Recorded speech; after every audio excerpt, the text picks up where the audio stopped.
Hi, everybody. Welcome to another episode of Be Heard Women Empowering Women.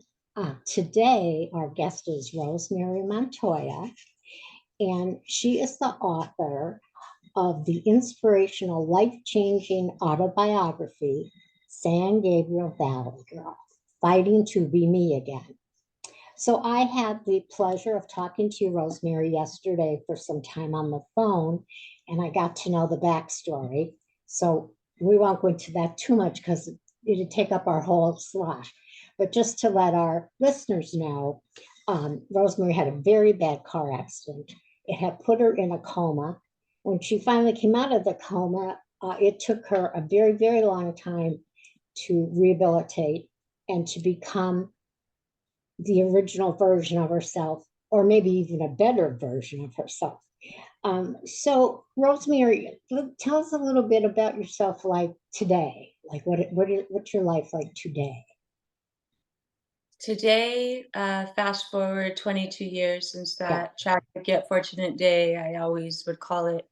I am doing amazing today. I am a teacher of many things, energy work, and just of how to I help others rehabilitate and try to help them mentally, what they're going through. So I counsel a lot of people, I teach a lot of people, and I'm just naturally that way. My life experience has caused me to be that way. And I also am a writer and a poet and an author. We have a lot in common because before I retired, I was an independent living skills teacher for brain injury, TBIs. Really? And people with cerebral palsy. And my job was to teach them how to live alone and not in a nursing home. It was Oh my very God. rewarding. So the fact That's that you amazing. recover That from is a brain injury, right? Yes. A lot of things are in line in the stars with us. Now, Wow, your yeah. book. What do you think someone could benefit from reading your book? Well, it goes back to when I started writing it truly in 2015, and now that it's completed, I feel strongly with all of my being and my existence that um, since I was called, that people can benefit um, so much things from the accident itself. Just I take you into the whole being there, the day, and the recovery process, and I try to capture each moment and just make you feel what I was going through every step of the way to the best of my ability.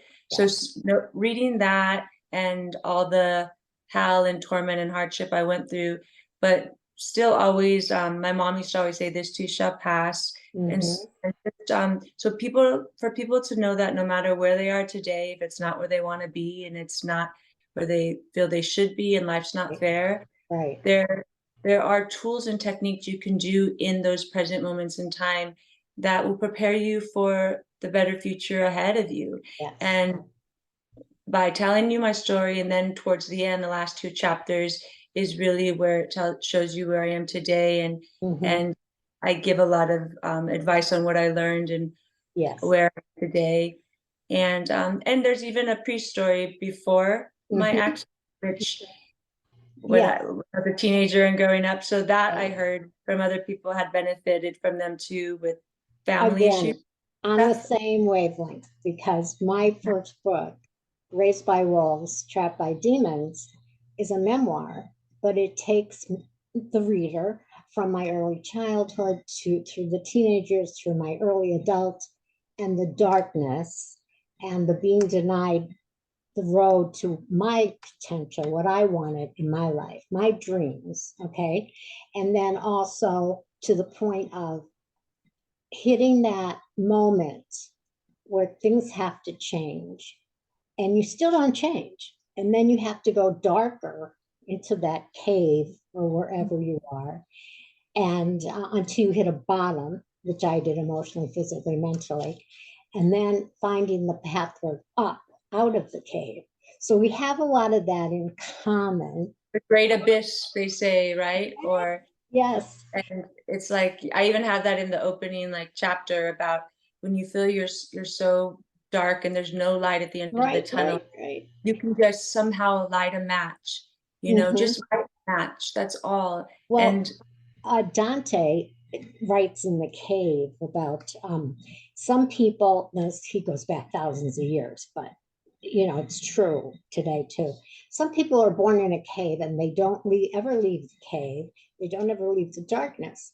Even though there's light at the top, they're afraid of the light. And other people climb out of the cave towards the light. And that's a passage in my book that says no matter how hopeless things seemed, I kept crawling towards that light, which is, Mhm. I think, very similar to what you had to do. Yes. And when would you say that you found the light to start walking towards it? Well, I think, first of all, the first almost 40 years of my life, um, I was self-medicating and using not the right coping strategies. So I didn't even know there was an exit to the cave for a long time because I was self-medicating. So I just wasn't doing the proper things. I had never been taught coping skills by my parents. So I had to figure things out the hard way by making mistake after mistake after mistake. And the first part of the light came when I realized that the current man in my life, my husband at the time, um, was so sick, very sick, and that I had to love myself more than I loved him because that's what I was doing. And when I made that decision, that was like the first step towards the light. And then it took about 2 more years, even though he was gone, you know, and I met my present husband, who I'm with 34 years. So that's great. But we both were drinking when we met. So I was still not out of the cave. I kind of saw the light. Maybe I took a step because I tried to do self love, but I wasn't there yet. So when I hit a bottom with the alcohol and went to treatment, that's when everything changed because they took all of the substances out of my body. They detoxed me. They gave me the big book, and I start reading it. And I'll tell you, that book, anybody could use the advice in that book. You don't have to be an addict or an alcoholic.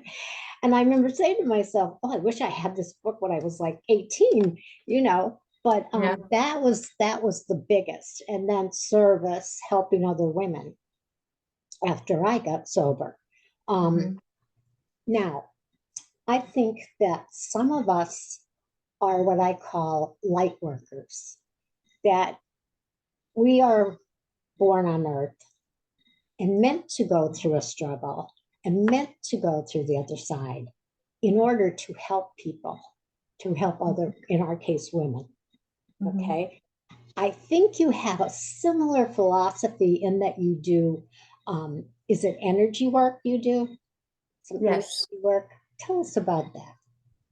And energy work, it's quite simple, and I think everybody gets the idea energy work, or Mhm.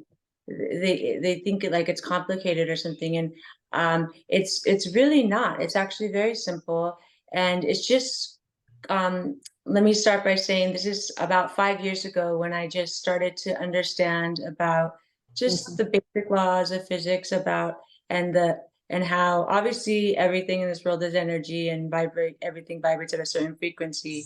But then Yes. when I started to realize, or not obviously, I had to learn that obvious one day. Yeah, you're right.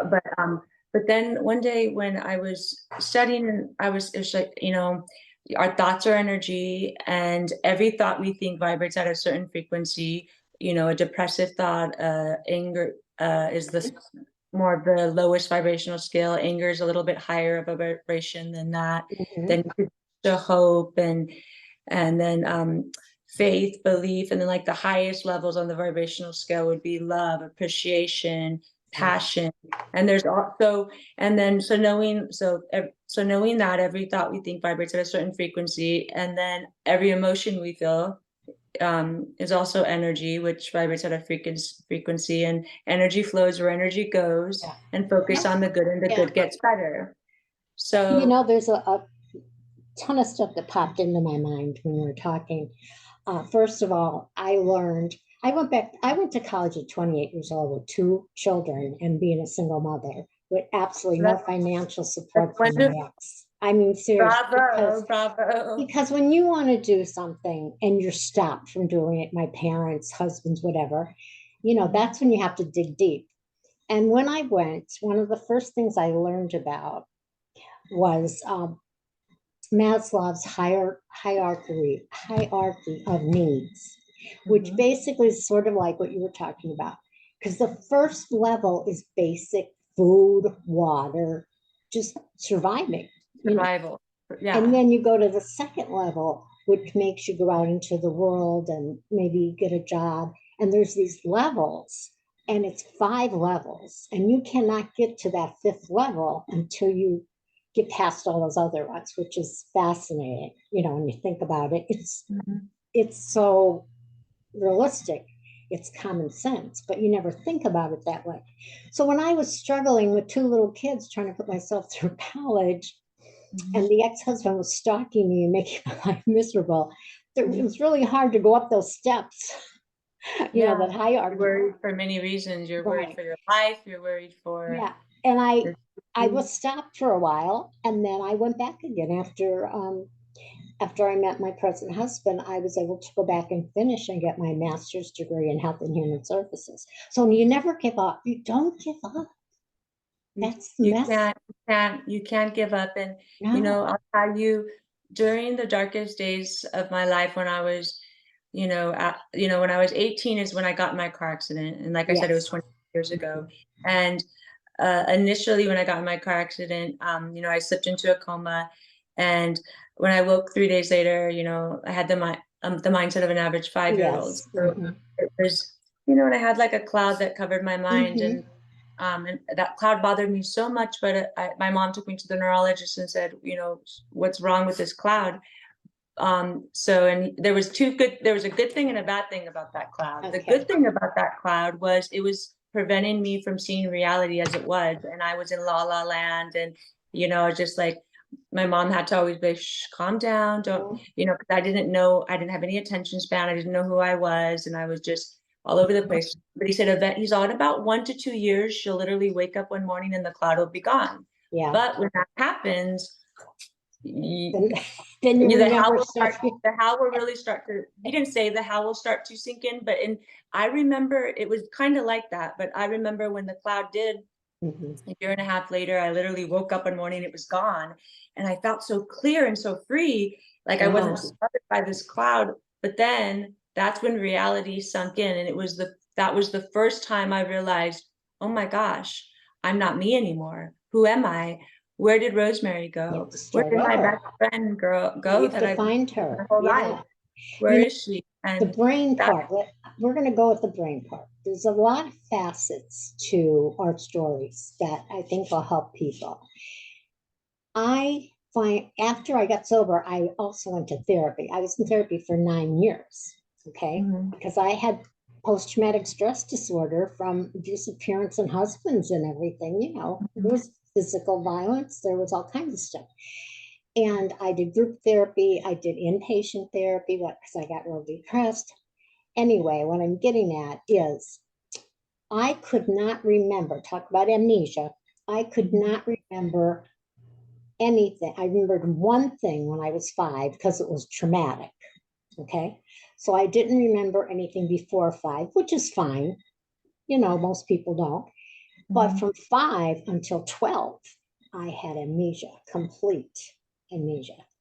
And I said to the psychiatrist, how about if you hypnotize me so I can remember? And he told me this. He says, your brain is trying to protect you from something. He said, whatever it is that was going on those years, your brain thinks it's better you don't know. Yeah. And that's how the brain protects you. Yeah. So And you know what, there's nothing wrong because, that what I always tell, what I've learned too from, I know we were going to get into it, but that I died in one yeah, of, I've not, in one of that's my on my surgeries. list. And I guess I'll pick up the conversation we're having now about this because Mhm. it kind of relates and intertwines. Yeah, I want to talk So, about the near-death experience that you had, right? That's what you're talking about? yeah. And it kind of, what you're talking about right now, it Mhm. kind of, Go ahead. I learned some things that I feel about childhood experiences um, from I guess you would say crossing over, but and coming back to life. I didn't know it at first. I mean, Mhm. I didn't know it at first. It took me years to after that happened before I realized that I had some type of connection with an alternate universe, not an alternate universe, just another realm. Psychic Um, level, uh, maybe. or, just people that had passed before me, and certain things that maybe I'm going to go as far as to say, as science and the medical industry, it's something so simple that they could do today Mhm. that would make things so much more simpler for everybody. Like just I've gotten messages and that when I applied those messages, they 100% worked. And then that's why too, I like to help other people know not to be a victim of their past, because so many times they talk about the subconscious mind and whatever. And a lot of people, they say, oh, you're a victim of your subconscious mind. And if things have happened to you when you're a child, even though you're not consciously thinking them, somehow they're still affecting your reality and what's Right. manifesting today. And that I know, they make estimated guesses, and I get it and all, and they have their reasonings. I'm not like taking a debate against science, but what I am saying though is um, that it's not like that. It's not like that. It's when we're consciously awake, that's when we have most of our power. So if something is so subconscious that Mhm. we're not consciously thinking about it, it's Mhm. not affecting us because all our energy and all of our Right. vibration is, Exactly. and so that's Right. and when I would get those messages sometimes, whatever, if people want to think I'm weird or whatever, fine. But Mm. when I was having problems with that and it was holding me back, and I remember when I would get a message about that, I practice it, and it was such a release of resistance for me. Mhm.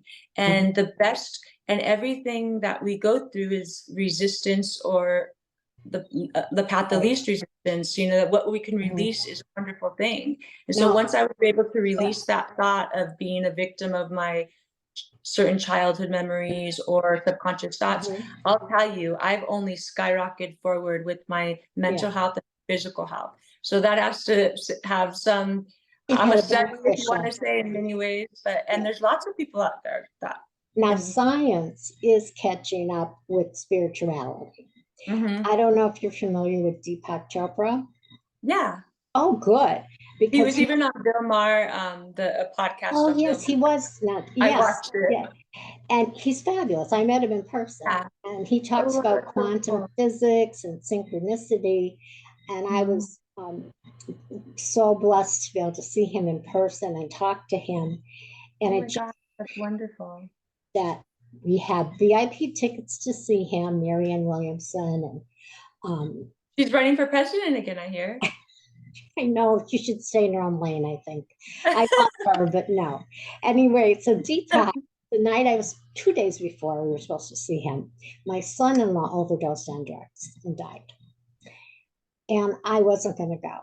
And my friend said, I think all the more reason you should go. And I went. And we were going up in the elevator to the preview before the speech and everything, where you get to meet him and to sign your book, etc. And the elevator door opened, and there he was, just casually leaning against the wall, you know. And it was like I knew him my whole life. And I just went over and started talking to him and told him about my son-in-law and everything. And he was so loving and sweet and just receiving of everything, and said the most wonderful things to me. And during the event on the stage, it was like he was talking right to me through the whole thing. just about synchronicity and just, laws of physics applying to spirituality. It was great. So So beautiful. the other thing I wanted to say is meditation and mindfulness practice is very important. I assume you believe for mental and physical health. Mhm. Yes. What are your Yeah. thoughts on that? So I've been practicing meditation and mindfulness, I would say about 5 or 6 years now. S- Um, uh, they should teach us this in school. Maybe they are now. I'm not a kid anymore, so I don't know if they're teaching mindfulness and meditation in school, but they should also teach intuition as a sixth sense because As it can't tell you is. how many binds I would have got myself out of if I was taught intuition, Listen to including your the car gut. accident I was in. Yeah. I know I wouldn't have been in that car Yeah. accident if I would You have didn't been with listen to intuition. yourself that day. You should have I didn't listened. know I didn't know ourselves had anything merit to it, you know? I didn't know about that inner voice telling Well, you go this way or go that way. No you one know taught about me. chakras, right? You know about the chakras, the seven chakras As in the I got body. older, I did, Yeah, but but nobody. then one But of then, them was probably sending you a message, but you didn't know it. Like if your stomach felt tight, yeah, or I took. yeah, Yeah, that's something is not right about this car. I shouldn't have it. yes, And then yes, it's like, oh, just be grateful, like that you got a free car and everything. Exactly. And like so in retrospect, if I was taught intuition in school, my mom didn't even know about it. Like she no, wasn't. So, but if I was taught that, oh my gosh, I would have I never had know, that. And who I knows where my know. life would be now. But I don't That's regret all right. anything. No, no. I don't regret anything that's happened to my life because it's made me the person I am today. And Mhm. I love the person I am today. And it took a long time to get to love her. And I really and know her truly on every level. I feel like Yeah, so I feel like I've lived many lives in one, but you I'm probably very have. happy today. You I'm sure probably. you have too. I'm sure you have Yeah, too. I think I was Cleopatra. I'm Or making a I mean joke. in this life. I mean in I this know. life. Oh, Oh, okay. I thought you were talking about there's a book, Many Masters, Many Wives, which is more about reincarnation. oh Um, no, yeah, I've been in this life, I've but never had that thought, but some people really do, and maybe they have. I don't know, but yeah, I don't know. I I just wanted to think I guess say because I lost myself for so many years and just yes, went through so many different mental stages. It yes. was just a yeah, it was just a ray of different stages I and I have one daughter that's a counselor for vets, and she was in the Marines herself for 10 years, and now she's at the VA counseling vets. A very hard job because a lot of them are very depressed, and she can't really help them. And one of the things she employs for herself too is mindfulness and meditation. And her son, my grandson, when he was very, very young, she introduced him to those things. And he uses them even today because he was like borderline Asperger's and he would have anxiety attacks. So even today, like he finds time to meditate and everything. And I think, oh, what a godsend that like, I got sober. Um, I had three girls that I said, listen, you want to go to counseling? Who wants to go to counseling? I'm right behind you. And only two of them availed themselves of counseling, which is fine. But those two then went on to know about 12-step programs for codependency and other addictions and had tools that I did not have when I was a teenager, right? And then they had children, like you're saying about your mother didn't know the stuff. They had children that they could teach those tools, the meditation and mindfulness. And so it's a domino effect. Like when you have your psychic change and you know all these things you didn't know before, now you can pass them on, right? And that's a gift. That's a gift. The other thing you talk about too, I think in your book, is the mind body connection, which we kind of were talking about, and how someone could heal body ailments just with their mind. Do you want to talk about that at all? Sure. And before we do, I wanted to ask you, have you ever looked up have you ever read or or heard or looked up online any stories of people that have gone through things like Wayne Dyer? You were saying how Wayne Dyer Yes. was somebody you really love, and I do too. Yeah. And he was somebody too that was healed himself with the mind body connection. You know, he was Yes. diagnosed with Yes. he was stage 4 leukemia, I and met him too. they Hmm. wanted him, they wanted him to go through chemo, and they wanted Hmm. him to go through you know, just the natural things. And at this point, so whatever resistance he had, he obviously he got the disease because he, you know, but obviously Yeah, that's a horrible thing to I met have. him too, and this is a funny story because it was like like there were three speakers: Deepak, Marianne Williamson, and Wayne Dwyer. Oh, And were they all together? Were they? no, three separate No. dates, which was wonderful. And I got to spend time with each one. And Wayne, when I met him, he was doing his presentation, and he said, "Is anyone in the audience divorced?" And before I could raise my hand, my husband said, "Yeah, 3 times."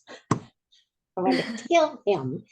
So, of course, Dr. Dwyer said, "Oh, I want you to come up on stage." So I was actually on stage with him. And he did this But it sounds amazing. like your husband did you a favor without He you did. realizing. I mean, really, I have such gratitude for the people I've met in my life thus far, trust me. And he had me hold out my arm and hold an envelope. And he said, "Don't let me push your arm down." And I didn't.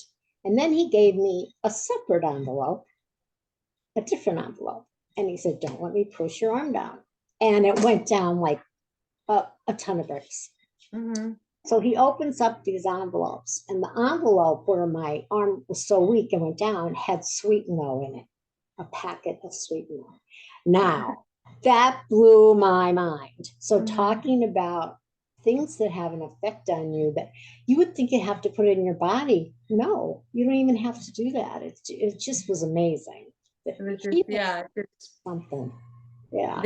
there's magicians out there that do things that we would think, oh my gosh, but again, at the mind, like what is that famous musician who held himself underwater for, I forget the amount of minutes, but Houdini? everybody watched on TV, and Oh, like not Houdini. he Houdini would was have been, according to science and according to the not law, able to do that. he Yeah. would have been dead. There's no way that could happen. But Oh, I he's, know. I remember watching it live. It was years upon years ago, but he like was basically drowning himself for like, how, like 30 minutes? I It's a forget how long long. time. I do remember. I can't think of But who. he said like he just, yeah, his Well, mind. it's my life's path has been amazing. And what happened after I started healing myself, mind, soul, body, everything, um, I found a spiritual community. It's called Unity. And they have the founder, one of the founders of Unity, her name is Myrtle Fillmore, and she healed herself with prayer. I believe she had tuberculosis. I'm not sure exactly what it was. And she just prayed and prayed and prayed and prayed herself healthy. So they started a church, but it's not really a church, about prayer. It's a prayer movement. And that's where I go today. And it's a New Thought spiritual community. It's not religious. And they believe in meditation and prayer and just sitting quietly. And I need that because I have chronic panic disorder and depression, and I'm good. I'm good because I'm taking care of myself. And you look Yeah. very healthy and beautiful. Well, So thank you so much, and so do you. And I just wanted to say, you know, no matter what, as long as we're living on planet Earth, we're gonna have contrast sometimes, and things are going to happen that we don't want to happen, whether it's with other people, with ourselves, or you know, yes, just, you know, so sometimes contrast is going to hit us up, I would say. Where I learned the power, where my power came from, was learning how to deal with contrast when it does arise.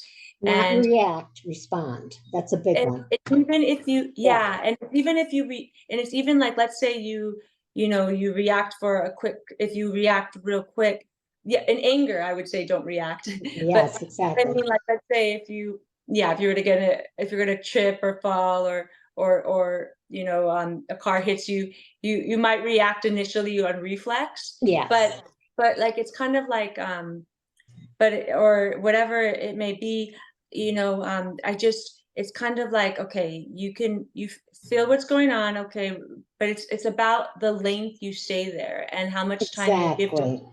So the longer, so Mhm. so if you can kind of relax into it, I know it's Feel not the, easy. my minister always says, feel the feeling, but don't act upon it.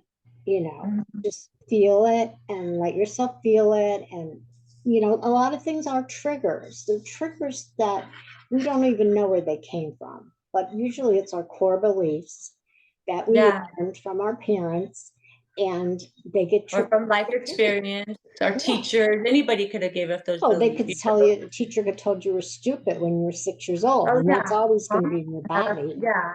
Hmm. Now, let me ask you before we run out of time. So, your book, is it on Amazon? My book is on Amazon, and it's also in Barnes and Noble and Walmart and Target and other bookstores Yes. online. Mhm. Okay. And it's also on Audible. I narrated That's my what I book, and wanted it's to now know. on Audible as well. Good. Good. That's wonderful. So, it's again, tell them the title. You say it this time. It's the name of my book is called San Gabriel Valley Girl Fighting to Be Me Again. And Yes. my name is Rosemary Beatriz Montoya. I love that. I love your name. Now, Beatrice, that's obviously a Latino name, That's Latina. my grandma's middle name, and I'm blessed that I have it. Yes, I love And it. and now that I don't have her physical form, but grief is another story. But I like it makes me feel close to her, so I use it. We could do another podcast just on grief. That would be great if you're up for it. Yes. And what's your, are you writing another book? Do you have another project going on?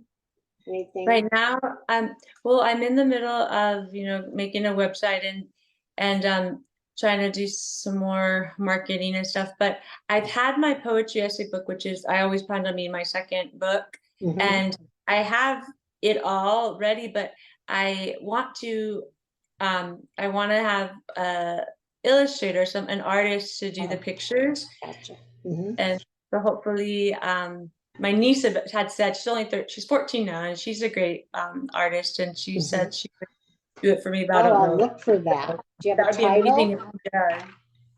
Did I you? don't, it's not, I don't have, it's not out yet. It's Mm-hmm. just the collection at home. So it's Yeah, not, it's a baby. it's It's like, mature it's yet. kind of mature. It's mature. It's mature, but it's not matured where it's, To make a actually a public book. appearance. Well, I Yeah, think I think you saw that we do have a lot in common of course. from Yes, our we do. And stories, and I I think you're brought amazing and wonderful, and I know that the husband you're with today is the right person. He the is. best man He you ever is. And he have was been with. always there. I just wasn't ready. I just kept walking by him. But you and I are both on Amazon and on Audible, and I have this podcast, of course. And if anybody wants to get in touch with us, you're working on a website. That's great. Yeah, Right. and you have 3 books. You have 3 books. Is Three that right? books, 3 books. The second one, I found my father, I found out was 100% Irish. He was adopted, and he hated the Irish.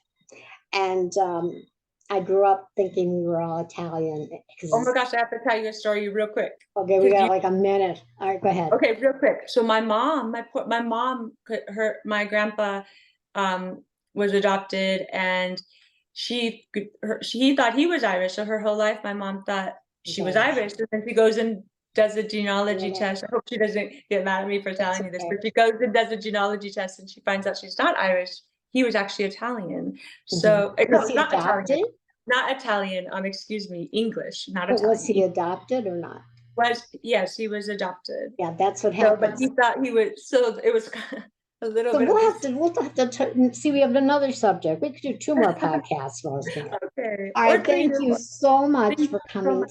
today. And this will be on probably today on YouTube and on my Facebook page. And then eventually, maybe in a couple weeks, it'll be on the podcast. So I will Yeah. let you know. All right. Okay. again, Thank thank you. Thank you so much for coming.